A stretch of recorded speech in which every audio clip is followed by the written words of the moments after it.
unlock the potential for meaningful personal change and growth. At its core, every habit follows a predictable pattern, a loop that consists of 4 key stages: cue, craving, response, and reward. This habit loop is not just a theoretical construct, but a neurological reality that plays out countless times each day in our lives. The journey of a habit begins with a cue. This is a trigger, a bit of information that predicts a potential reward. In our modern world, cues can take many forms: the ping of a smartphone notification, the aroma of freshly brewed coffee, or the sight of your running shoes by the door. These cues are neutral in themselves, but they have the power to set the habit loop in motion. What transforms a simple cue into a catalyst for action is the second stage of the habit loop: craving. This is where things get interesting from a psychological perspective. Contrary to what we might assume, we don't actually crave the habit itself. Rather, we crave the change in state that the habit promises to deliver. For instance, when you see a notification on your phone, you don't crave the act of checking your phone itself. What you truly desire is the potential nugget of information, the connection, or the momentary distraction it might provide. When you smell coffee, you're not longing for the liquid itself, but for the alertness and comfort it represents. This distinction is crucial because it highlights the emotional and psychological underpinnings of our habits. Cravings are highly personal and can vary dramatically from one individual to another. What triggers an intense desire in one person might be entirely insignificant to another. This is why understanding your own cravings is a key step in mastering your habits. The sound of slot machines might ignite an irresistible urge in a habitual gambler, while for others, it's merely background noise. The interpretation of cues, colored by our past experiences, emotions, and current state, is what transforms them into cravings. The third stage of the habit loop is the response. This is the actual habit you perform, which can be a physical action or a mental process. However, a response only occurs if 2 conditions are met: sufficient motivation and the ability to perform the action. If an action requires more effort than you're willing to expend, or if it's beyond your capabilities, the habit loop breaks down at this stage. This insight offers a powerful lever for habit change. By increasing or decreasing the effort required to perform a habit, we can influence whether it occurs. Want to read more? Leave a book on your bedside table. Trying to cut down on social media? Log out of your accounts after each use, adding a small barrier to mindless scrolling. The final stage of the habit loop is the reward. This is the end goal of every habit, the payoff that satisfies the craving and completes the cycle. Rewards serve a dual purpose: they provide immediate gratification and they teach us which actions are worth repeating in the future. The immediate satisfaction of a craving is what makes habits so powerful. When you check your phone and find an interesting message, the brief moment of entertainment or connection reinforces the habit. When you take a sip of coffee and feel that first jolt of caffeine, your brain logs that action as worth repeating. But rewards do more than just satisfy momentary desires. They play a crucial role in the learning process that underlies habit formation.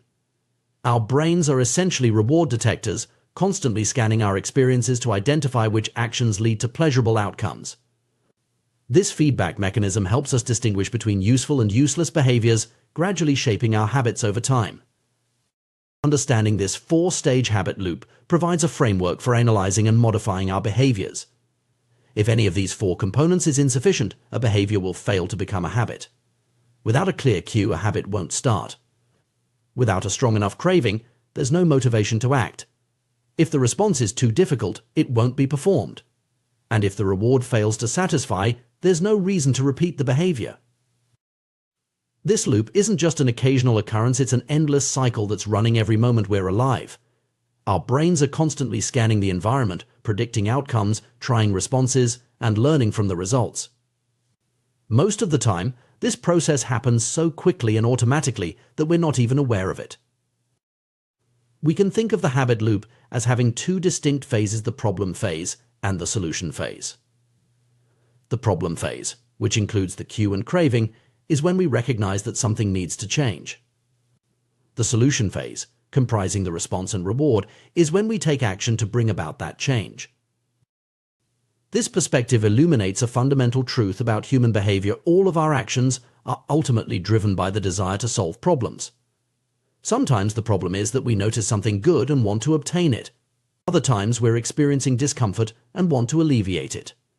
In either case, habits form as our brains learn efficient ways to address these recurring situations. Consider some common scenarios. You hear your phone buzz cue, which triggers a desire to know what the message says, craving. You pick up your phone and read the text response, satisfying your curiosity reward.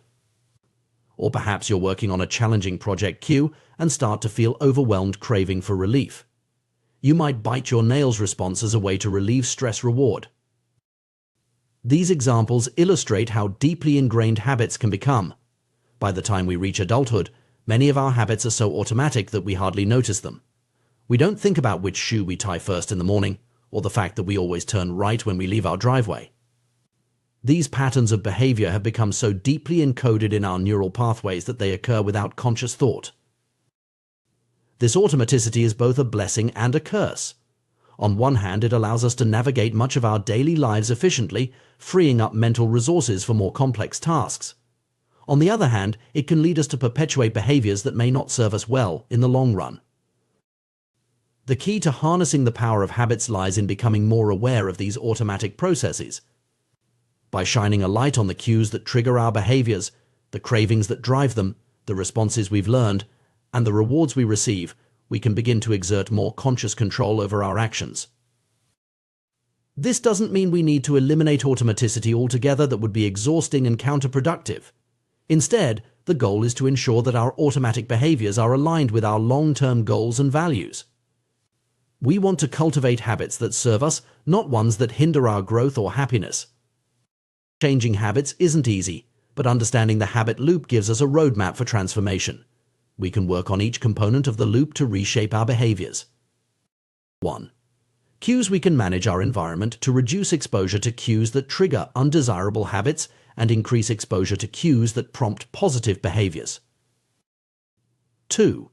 Cravings. We can reframe our mental associations to link desired behaviors with positive emotions and outcomes.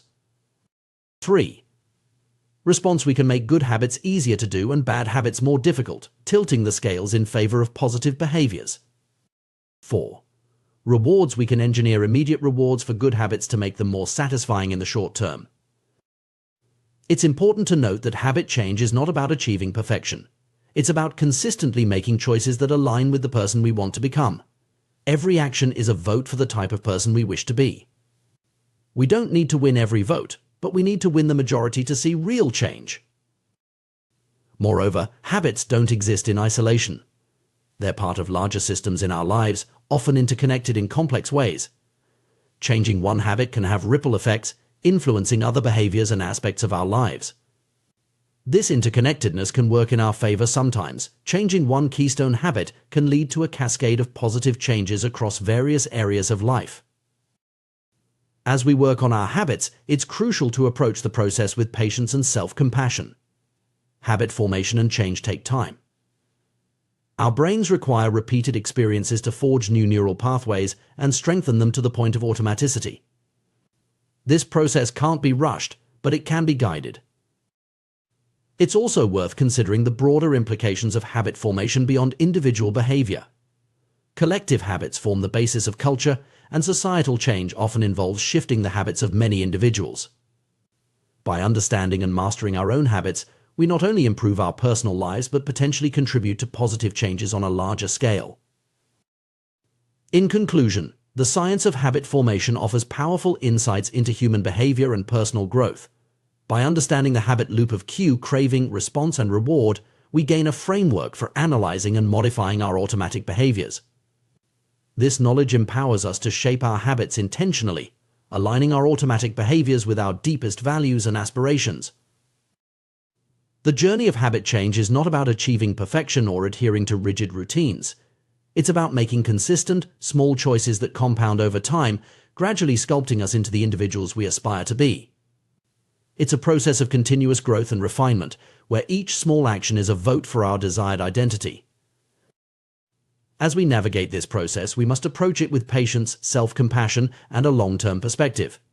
Meaningful change doesn't happen overnight, but through the accumulation of many small, consistent actions over time. By focusing on the process rather than just the outcome, we can find joy and fulfillment in the journey of personal growth itself. Ultimately, mastering our habits is about taking control of our own evolution. It's about consciously shaping our behaviors, our identities, and by extension, our lives. In doing so, we don't just change our routines, we change our worlds, opening up new possibilities and creating the freedom to live life on our own terms.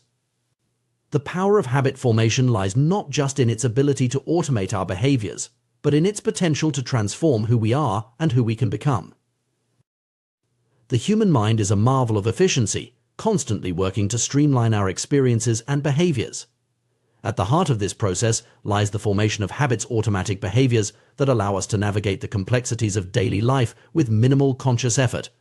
Understanding the mechanics of habit formation not only provides fascinating insights into human behavior, but also offers powerful tools for personal growth and transformation. The foundation of habit formation rests on a simple yet profound four-step process: cue, craving, response, and reward. This habit loop is the backbone of every habit, from the most trivial to the most impactful.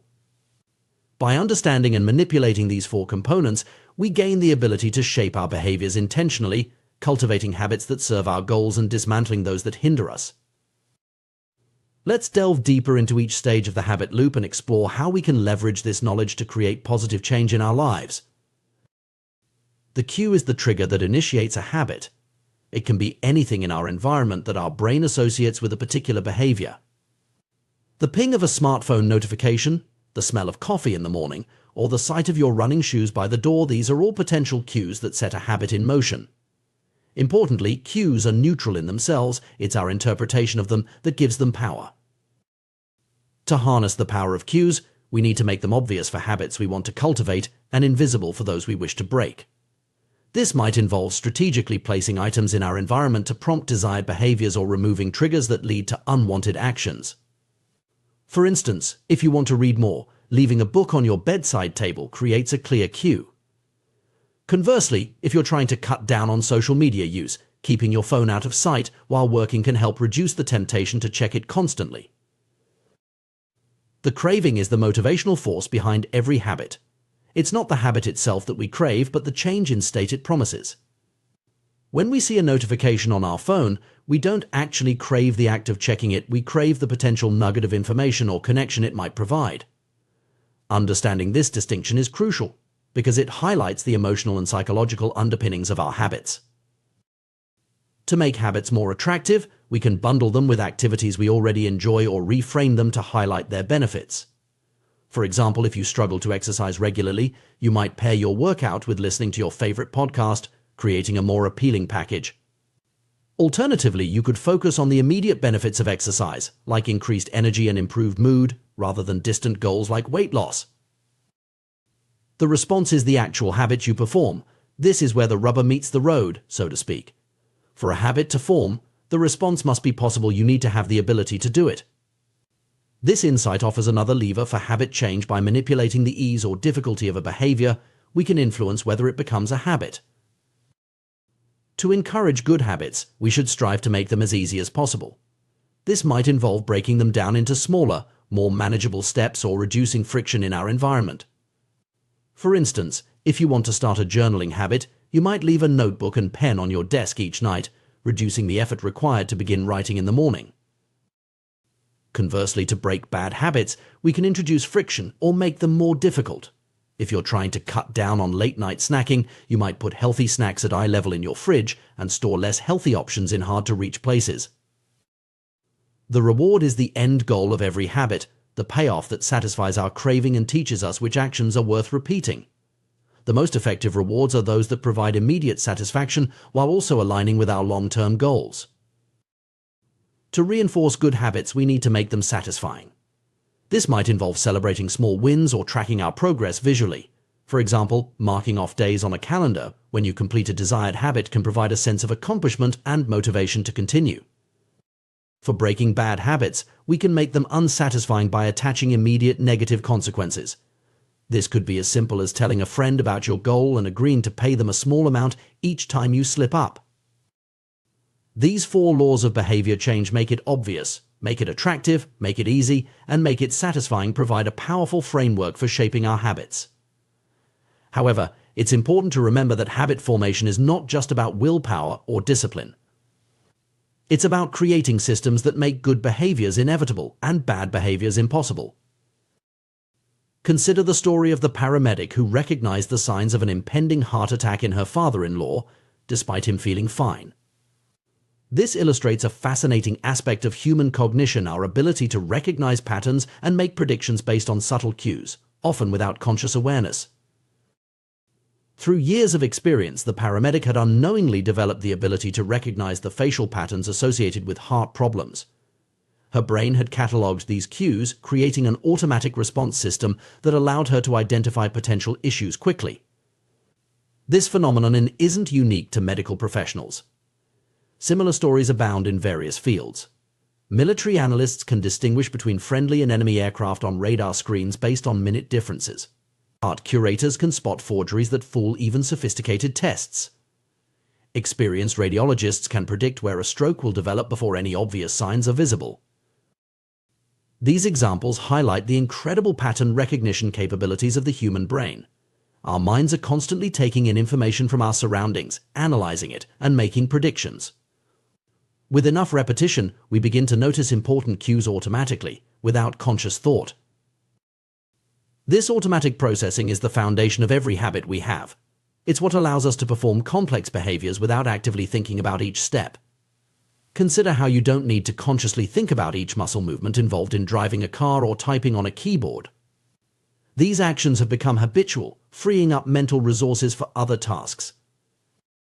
However, this automaticity is a double-edged sword. While it makes many aspects of our lives more efficient, it can also lead us to fall into patterns of behavior that may not serve us well. We might find ourselves reaching for our phones every time we feel a moment of boredom, or automatically grabbing a snack when we pass the kitchen, even if we're not hungry. The key to harnessing the power of habits while avoiding their potential pitfalls lies in becoming more aware of our automatic behaviors. By shining a light on the cues that trigger our habits, the cravings that drive them, the responses we've learned, and the rewards we receive, we can begin to exert more conscious control over our actions. This doesn't mean we need to eliminate automaticity altogether. That would be exhausting and counterproductive.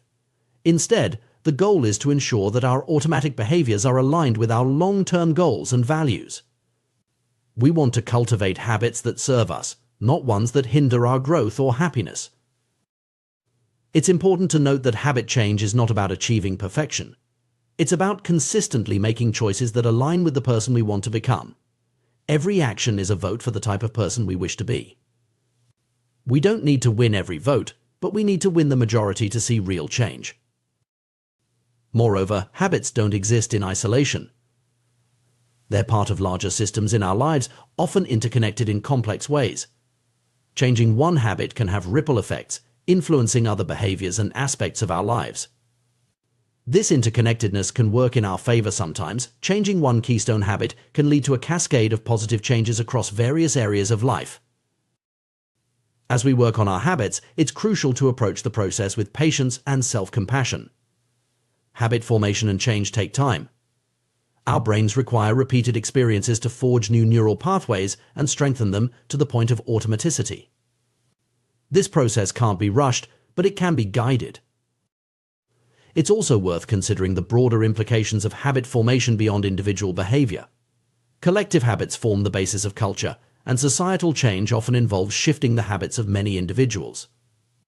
By understanding and mastering our own habits, we not only improve our personal lives but potentially contribute to positive changes on a larger scale.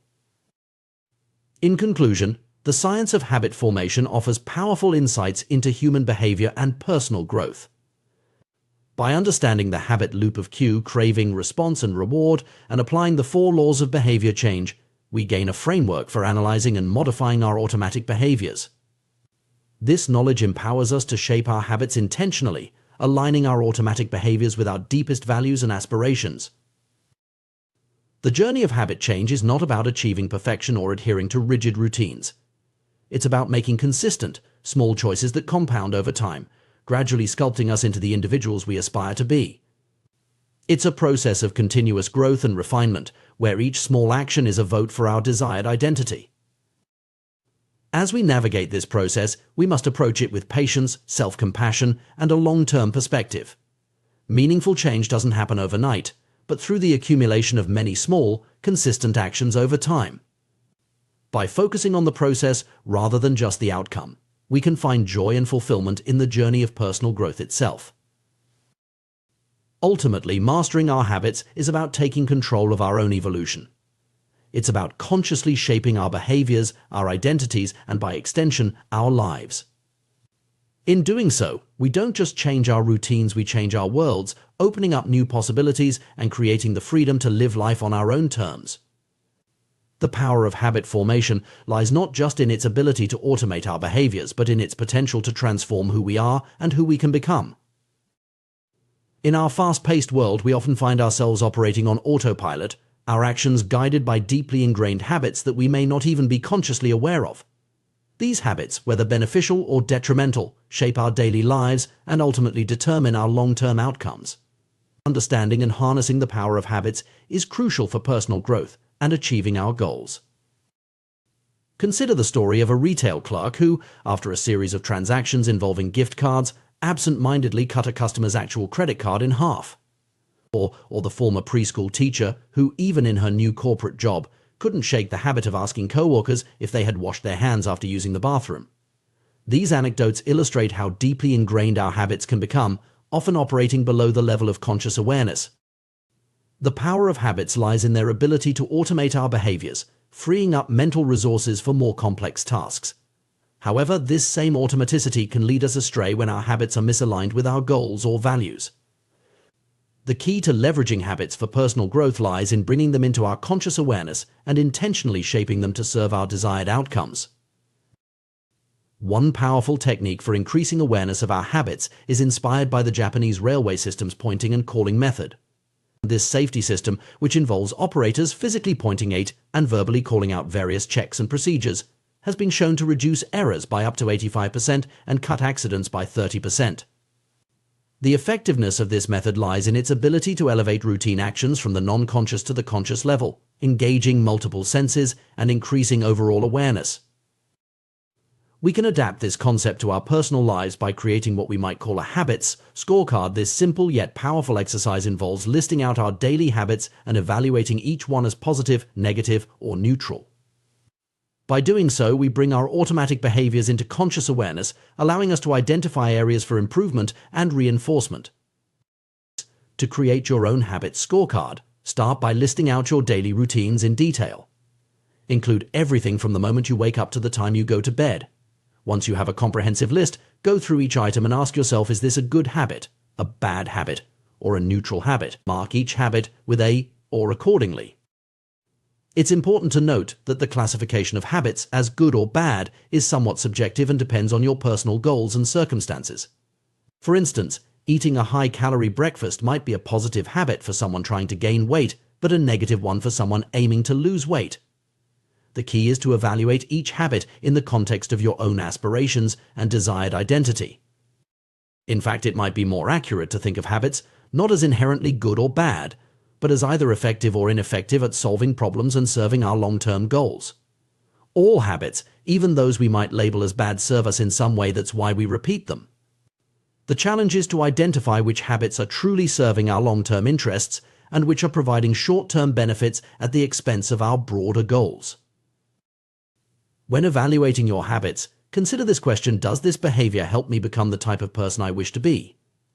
Does this habit cast a vote for or against my desired identity? Habits that align with and reinforce your desired identity are generally positive, while those that conflict with it are typically negative. As you work through your habit scorecard, resist the urge to judge or criticize yourself. The goal at this stage is simply to observe and become aware of your behaviors, not to change them immediately. Approach the exercise with a sense of curiosity, as if you were an impartial observer of your own life. Notice your patterns without attaching emotion or self-judgment to them. This neutral observation is a crucial first step in the process of habit change. By simply becoming aware of our habits, we often naturally begin to adjust our behaviors. It's like shining a light into a dark room. Suddenly we can see what's actually there, and that awareness alone can be transformative. For those who find they need additional support in maintaining this awareness, the pointing and calling method can be adapted for personal use. For example, if you're trying to reduce snacking, you might say out loud, "I'm about to eat this cookie, but I don't need it. Eating it will move me further from my health goals." This verbalization brings the action fully into your conscious awareness, creating a moment of pause that allows you to make a more intentional choice. As you become more aware of your habits, you may start to notice the cues that trigger them. These cues, the ping of a notification, the sight of the TV remote, the smell of coffee, often become so familiar that they fade into the background of our awareness. By bringing these cues back into focus, we gain the power to interrupt the habit loop and potentially reshape our responses. It's worth noting that the process of habit change is not about achieving perfection or adhering to rigid routines. Rather, it's about making consistent, small choices that align with our desired identity and long-term goals. Every action we take is essentially a vote for the type of person we want to become. We don't need to win every vote, but we need to win the majority to see real change. Moreover, habits don't exist in isolation. They're part of complex systems in our lives, often interconnected in ways we might not immediately recognize. Changing one habit can have ripple effects, influencing other behaviors and aspects of our lives. This interconnectedness can work in our favor sometimes. Changing one keystone habit can lead to a cascade of positive changes across various areas of life. As we work on becoming more aware of our habits and shaping them intentionally, it's crucial to approach the process with patience and self-compassion. Habit formation and change take time. Our brains require repeated experiences to forge new neural pathways and strengthen them to the point of automaticity. This process can't be rushed, but it can be guided with consistent effort and awareness. It's also important to consider the broader implications of habit formation beyond individual behavior. Collective habits form the basis of culture, and societal change often involves shifting the habits of many individuals. By understanding and mastering our own habits, we not only improve our personal lives but potentially contribute to positive changes on a larger scale. The journey of habit awareness and change is not always easy. It requires us to confront uncomfortable truths about our behaviors and to challenge deeply ingrained patterns. However, the rewards of this process are immense. By bringing our habits into conscious awareness and intentionally shaping them to serve our goals, we gain a powerful tool for personal transformation. Imagine the compound effect of replacing just a few ineffective habits with more beneficial ones. Over time, these small changes can lead to dramatic improvements in our health, productivity, relationships, and overall quality of life. The key is to start small, focus on consistency rather than perfection, and maintain awareness of our behaviors over time. As we become more adept at recognizing and shaping our habits, we may find that this awareness extends beyond individual behaviors to larger patterns in our lives. We might start to notice recurring themes in our relationships, our work, or our emotional responses. This expanded awareness can open up new possibilities for growth and change in all areas of our lives. Furthermore, the skills we develop in habit awareness and modification can be applied to achieving any goal or making any change in our lives. Whether we're aiming to advance in our careers, improve our health, or cultivate better relationships, the ability to intentionally shape our habitual behaviors is a powerful tool. In conclusion, the journey of habit awareness and change is a fundamental aspect of personal growth and self-improvement. By bringing our automatic behaviors into conscious awareness, evaluating their effectiveness, and intentionally shaping them to serve our goals, we gain the power to direct our own evolution. This process requires patience, self-compassion, and consistent effort, but the potential rewards are immense. As we navigate this journey, we're not just changing our routines, we're reshaping our identity and our world. Each small action, each habit we modify, is a step towards becoming the person we aspire to be. In this way, the process of habit change is not just about achieving specific goals, but about continually growing and evolving as individuals. The power of habits lies not just in their ability to automate our behaviors, but in their potential to transform who we are and who we can become. By mastering our habits, we take control of our own destiny, creating the freedom to live life on our own terms and to make a positive impact on the world around us. In the complex tapestry of human behavior, habits play a crucial role in shaping our daily lives and long-term outcomes. Understanding how habits form, persist, and can be changed is essential for personal growth and self-improvement. At the heart of this understanding lies the concept of cue-induced wanting, a phenomenon that explains why breaking bad habits can be so challenging. Cue-induced wanting occurs when an external trigger sparks a compulsive craving to repeat a particular behavior, often a bad habit. This process is constantly at work in our lives, frequently operating below the level of conscious awareness. Research has shown that even incredibly brief exposure to cues associated with addictive behaviors can stimulate the brain's reward pathways and ignite desire. For instance, showing cocaine addicts an image of the drug for just 33 milliseconds too fast for conscious recognition is enough to trigger craving. This insight reveals a fundamental truth about habits. While they can be broken, they are rarely, if ever, completely forgotten. Once the neural pathways associated with a habit are established in the brain, they remain etched there, even if they go unused for extended periods. This persistence of habit-related neural structures explains why resisting temptation through sheer willpower is often an ineffective long-term strategy for behavior change. Maintaining constant vigilance against temptation is exhausting and unsustainable in a world filled with distractions and triggers. While it's possible to overpower temptation in the short term through force of will, this approach is likely to fail over time as our mental resources become depleted. Instead, we must recognize that we are, to a large extent, products of our environment.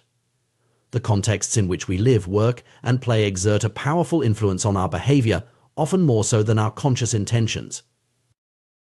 Given this reality, a more effective approach to eliminating bad habits is to focus on reducing exposure to the cues that trigger them. This strategy involves restructuring our environment to make the stimuli associated with undesirable behaviors less prominent or entirely absent. For example, if smartphone use is interfering with productivity, simply placing the device in another room can significantly reduce the temptation to check it constantly. Similarly, unfollowing social media accounts that provoke feelings of jealousy or inadequacy can help break the cycle of comparison and self-doubt.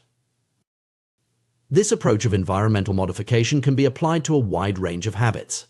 Removing a television from the bedroom can curtail excessive late-night viewing. Unsubscribing from tech review newsletters might curb impulsive gadget purchases. Unplugging and storing away gaming consoles after each use can help manage time spent on video games. These simple changes can be surprisingly effective in disrupting ingrained behavior patterns. The power of this method lies in its alignment with the fundamental laws of behavior change.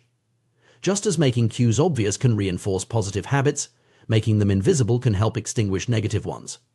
By eliminating or reducing the visibility of triggers associated with unwanted behaviors, we can often cause the entire habit to fade away over time. This strategy of environmental optimization represents a more sustainable approach to self-control than relying on willpower alone. Rather than constantly fighting against our desires, we can create contexts that naturally support our goals and values.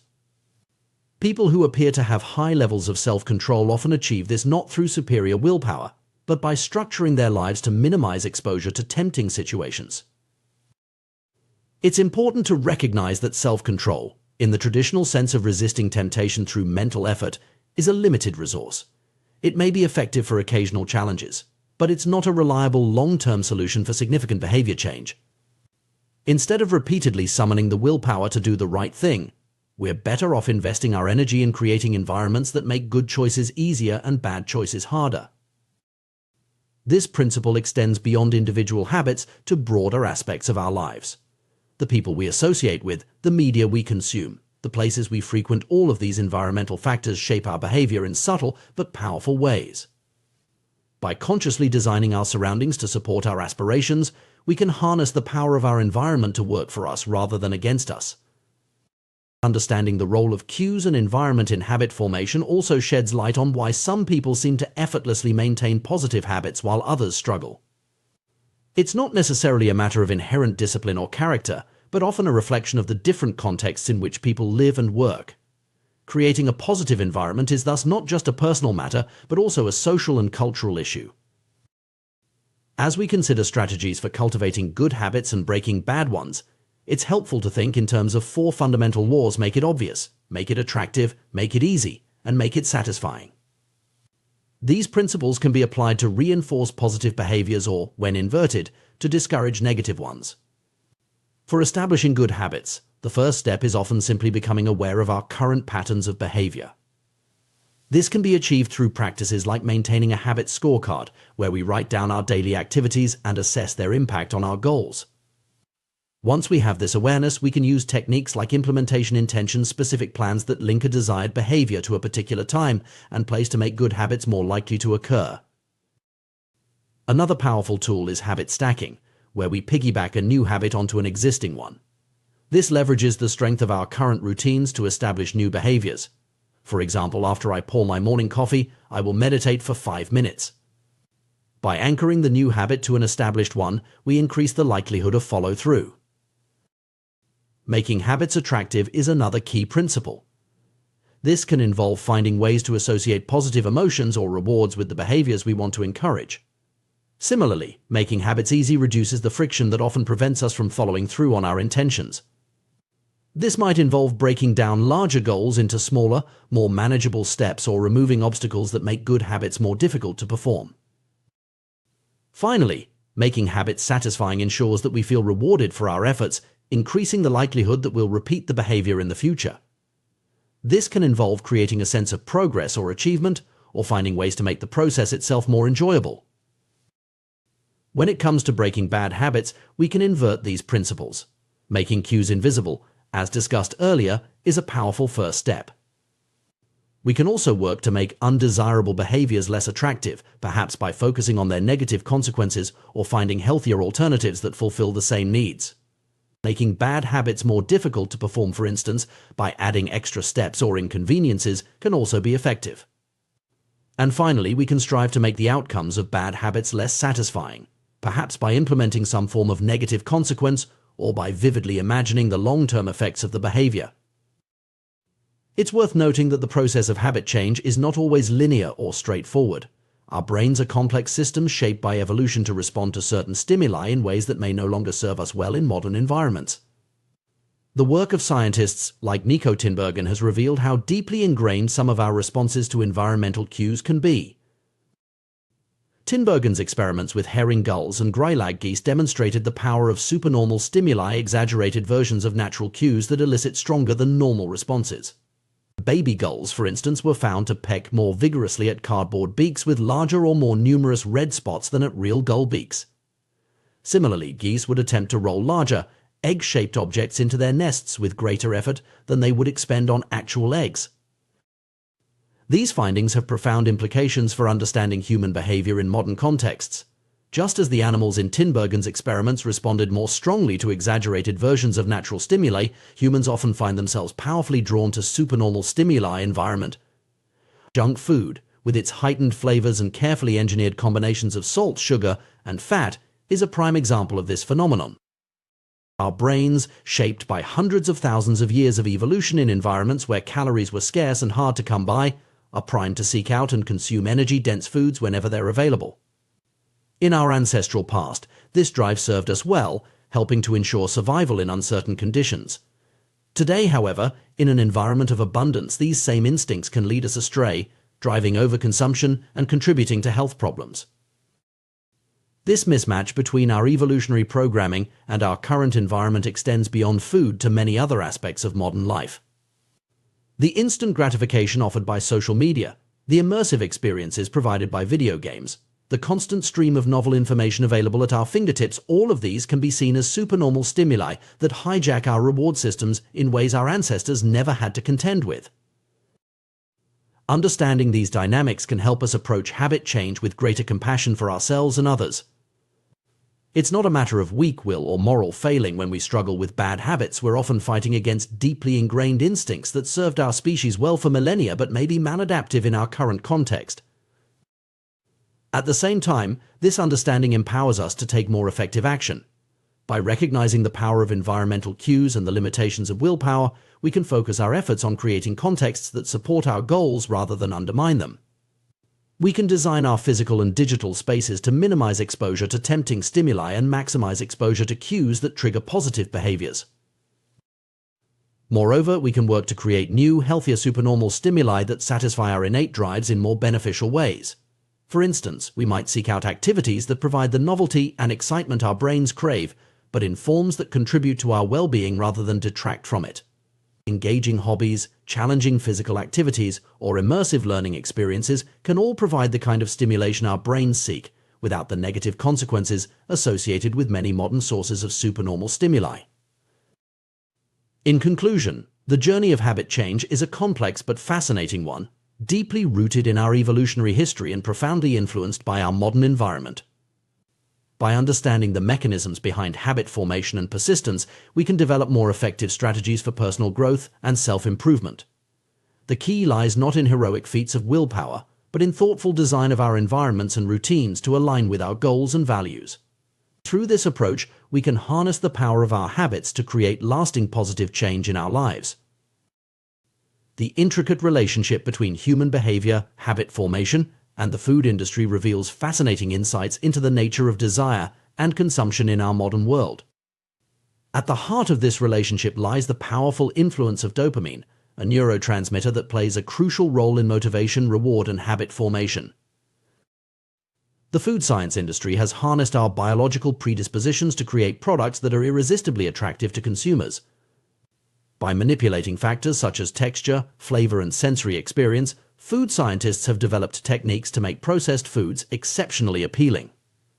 The concept of dynamic contrast. In food, the combination of different sensations like crunchiness and creaminess keeps our brains engaged and interested, encouraging continued consumption beyond the point of satiety. This optimization of food products extends to finding the perfect bliss point, a precise balance of salt, sugar, and fat that maximizes palatability and appeal. The result is a category of hyper-palatable foods that effectively hijack our reward systems, leading to overconsumption and potentially contributing to issues like obesity and related health problems. The power of these engineered foods lies in their ability to trigger dopamine release in our brains. Dopamine, once thought to be primarily associated with pleasure, is now understood to play a complex role in motivation, learning, and anticipation of rewards. Crucially, dopamine is released not just when we experience pleasure, but also when we anticipate it. This anticipatory aspect of dopamine release is key to understanding why certain habits, including those related to food consumption, can become so deeply ingrained and difficult to break. The dopamine-driven feedback loop that underlies habit formation extends far beyond food. In our modern society, we are surrounded by highly engineered versions of reality that are more attractive and stimulating than anything our ancestors encountered. From carefully crafted advertisements to the instant gratification of social media likes, these supernormal stimuli exploit our natural inclinations and drive us towards excessive behaviors in shopping, social media use, and various forms of entertainment. The trend towards more concentrated rewards and more enticing stimuli is likely to continue, presenting ever greater challenges to our ability to regulate our behavior and make healthy choices. Junk food, hard liquor, and video games are all examples of how natural rewards have been concentrated and amplified in ways that make them particularly hard to resist. Understanding the role of dopamine in craving and habit formation provides valuable insights for those seeking to change their behavior or break undesirable habits. The key realization is that it's the anticipation of reward, not necessarily the reward itself, that drives much of our behavior. This explains why the excitement of planning a vacation can sometimes exceed the enjoyment of the trip itself, or why the anticipation of a special event can be more thrilling than the event itself. This knowledge can be leveraged to make positive habits more attractive and thus more likely to stick. By finding ways to increase the anticipation of rewards associated with beneficial behaviors, we can harness the power of our dopamine system to work in our favor. Similarly, understanding the role of environmental cues in triggering cravings can help us design our surroundings to support our goals rather than undermine them. The challenge we face is significant. Our brains, evolved in an environment of scarcity, are now confronted with abundance and hyperstimulation at every turn. The very mechanisms that once ensured our survival, like the drive to consume calorie-dense foods, can now lead us astray in a world of plenty. However, by understanding these mechanisms, we gain the power to make informed choices and design strategies to align our behavior with our long-term goals and values. As we navigate this landscape of engineered experiences and supernormal stimuli, it's crucial to maintain awareness of how our environments and choices are shaping our habits. By consciously designing our surroundings and routines to support positive behaviors, we can work with our dopamine systems rather than against them. This might involve creating rewarding rituals around healthy activities, finding ways to make beneficial habits more immediately gratifying, or structuring our environments to minimize exposure to tempting cues. Moreover, this understanding calls for a broader societal conversation about the ethics of designing products and experiences that exploit our psychological vulnerabilities. As our ability to create irresistible stimuli grows, so too does our responsibility to consider the long-term impacts on individual and public health. In conclusion, the interplay between our ancient reward systems and our modern, engineered environment presents both challenges and opportunities. By deepening our understanding of the dopamine-driven processes underlying habit formation and craving, we equip ourselves with powerful tools for personal growth and societal progress. The key lies in harnessing these insights to create environments and habits that support our well-being, while remaining mindful of the potent forces shaping our desires and behaviors in the modern world. In our modern world, we find ourselves surrounded by an array of products and experiences meticulously designed to captivate our attention and spark our desires. At the forefront of this phenomenon is the food industry, where science and consumer psychology intersect to create irresistible edibles that keep us coming back for more. But this is just the tip of the iceberg in a society increasingly shaped by supernormal stimuli and engineered experiences that exploit our deepest biological drives. The food science industry has elevated the creation of appealing products to an art form, investing millions in research to perfect every aspect of the eating experience. From the satisfying crunch of a potato chip to the fizz of a soda, no detail is too small to escape scrutiny. The concept of aura sensation, how a food feels in your mouth, has become a key focus, with entire departments dedicated to optimizing this sensory experience. Consider the humble French fry, a seemingly simple food that embodies this approach. Its appeal lies in the contrast between its crispy exterior and soft interior, a combination that lights up our pleasure centers with each bite. This principle of dynamic contrast is a powerful tool in the food scientist's arsenal, creating products that offer a variety of sensations in a single item. The gooey cheese atop a crisp pizza crust, or the interplay between a crunchy cookie and its creamy filling, are prime examples of this strategy in action. These techniques serve a singular purpose: to keep us engaged and eating long past the point where we might normally feel satisfied. Natural, unprocessed foods tend to become less appealing as we consume them, a phenomenon known as sensory-specific satiety. Your brain gradually loses interest in the repetitive sensations, signaling that it's time to stop eating. However, foods high in dynamic contrast circumvent this natural mechanism, maintaining novelty and interest bite after bite. The ultimate goal of this scientific approach to food design is to find the bliss point, that perfect balance of salt, sugar, and fat that makes a product irresistible to the human palate. This combination triggers a powerful response in our brains, overriding natural satiety signals and encouraging overconsumption. The result is a category of hyperpalatable foods that are incredibly attractive to our reward systems, often leading to overeating and associated health issues. But the implications of this approach extend far beyond the realm of nutrition. The principle at work here, making something more attractive to increase the likelihood of repeated engagement, is a fundamental aspect of habit formation. In essence, the food industry has become adept at creating habit-forming products by exploiting our natural tendencies and biological drives. This phenomenon is not limited to food. Our modern society is replete with examples of engineered experiences designed to be more appealing than anything our ancestors encountered. Retail stores use mannequins with exaggerated features to sell clothing, tapping into our instinctive responses to certain body shapes.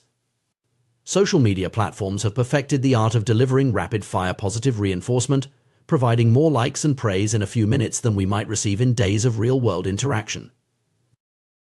The world of online entertainment offers perhaps the most striking examples of this trend.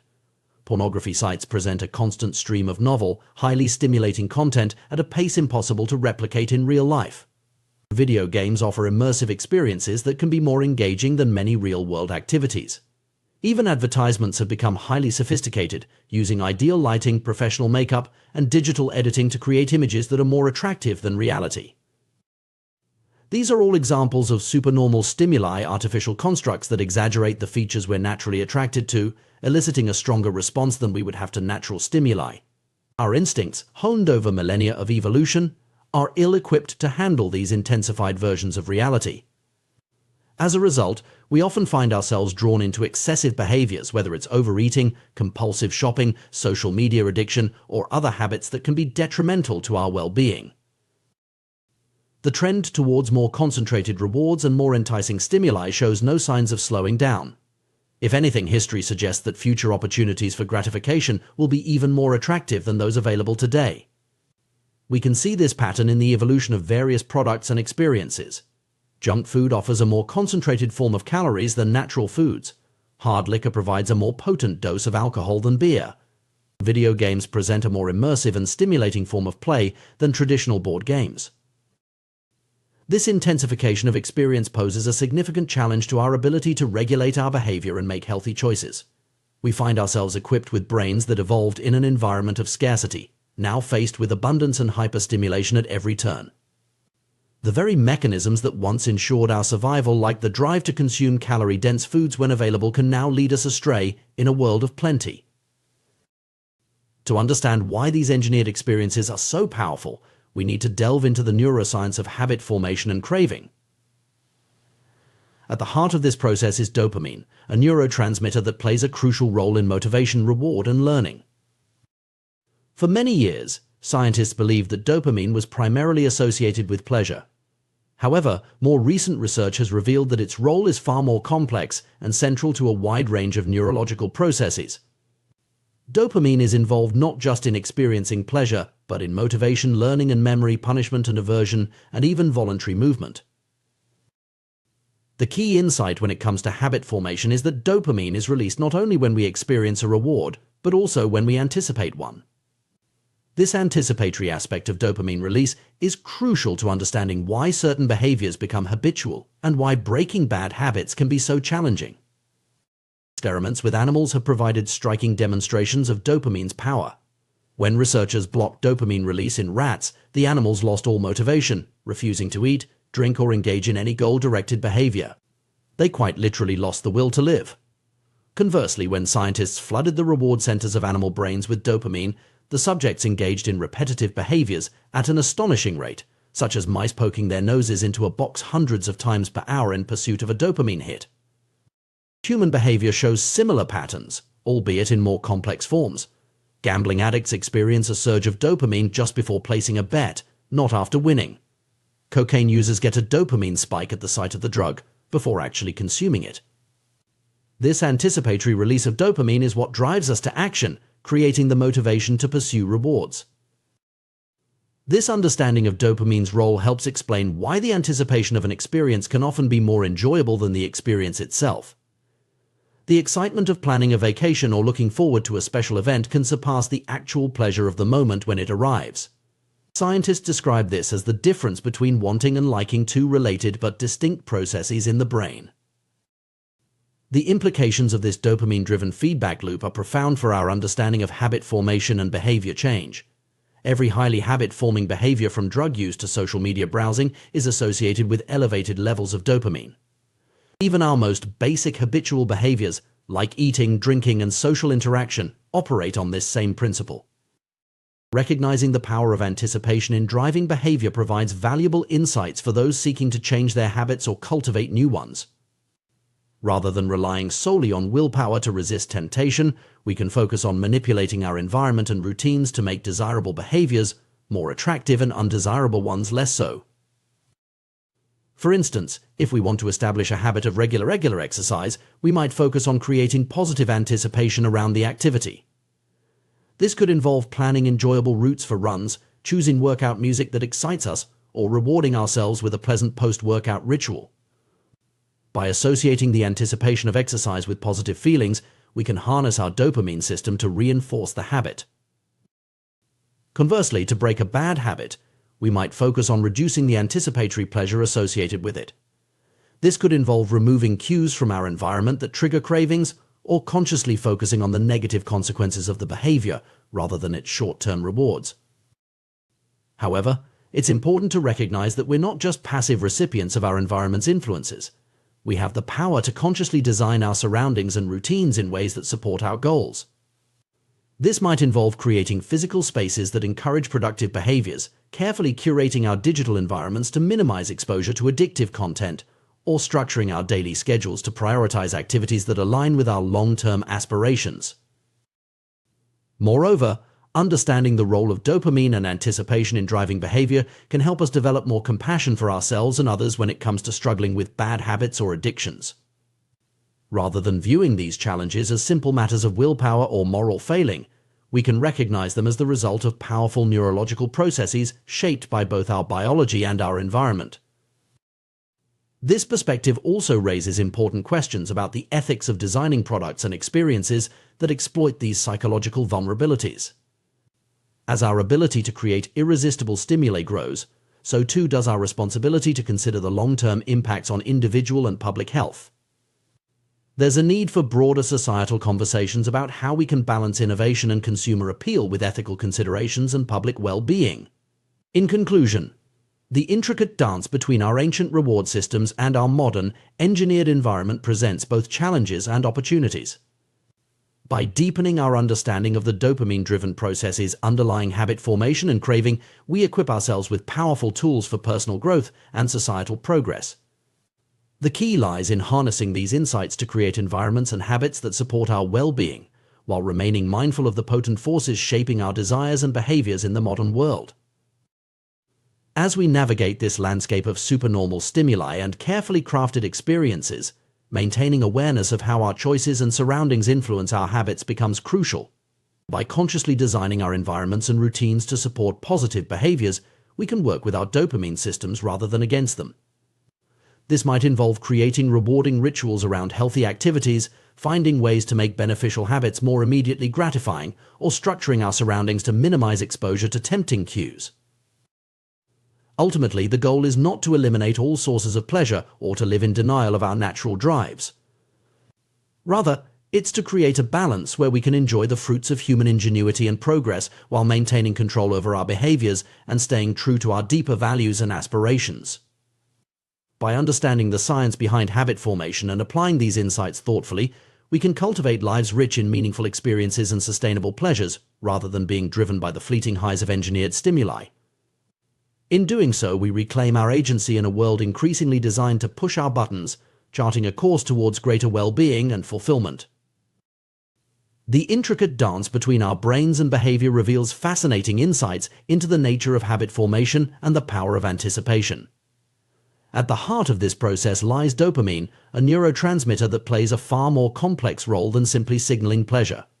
Understanding how dopamine functions in our brains can provide valuable tools for shaping our habits and improving our lives.